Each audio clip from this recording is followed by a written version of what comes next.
Hi guys, good morning guys. Welcome to short video guys magandang umaga po sa inyong lahat kasi napakaganda po ng paligid po natin kasi lumabas na po si Haring Araw po guys. At saka guys, welcome po sa short video po natin na naghuhugot na naman po tayo kasi meron po kasi nagsasabi kung naniniwala po ba tayo sa I love you at goodbye. Naniniwala po ba tayo na ang salitang I love you at goodbye ay isang sagradong salita po ba? Para po sa akin, oo.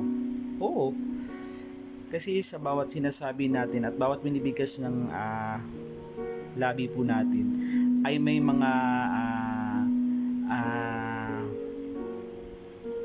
meaning po ito at sagrado po tulad ng I love you. Sa isang relasyon, kung papasok ka sa isang relasyon, dapat panindigan at dapat pag-iisipan po natin.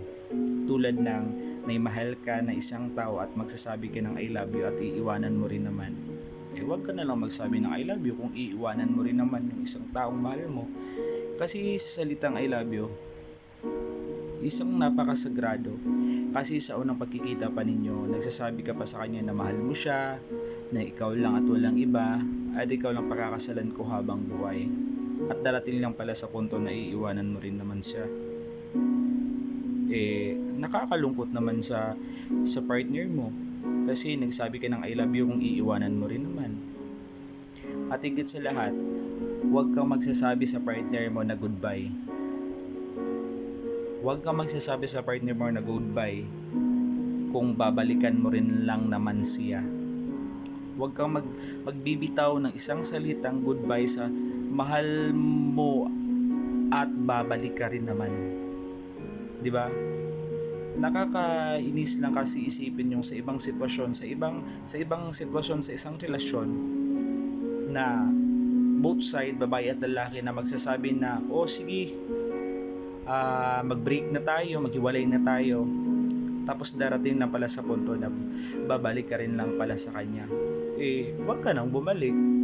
Kasi pag sa isang relasyon, kung makakabitaw ka na ng isang salita sa both ninyong dalawa, napakasakit yun. Napakasakit yung magsasabi ka sa kanya na iiwanan na kita, goodbye. Ganun, napakahirap. Kaya pag magsasabi ka ng I love you, kung aalis ka rin naman, wag na. At kung magsasabi ka ng goodbye, kung babalik ka rin naman sa kanya, wag na. Yun lang masasabi ko. Goodbye. Maraming salamat. Good morning sa lahat.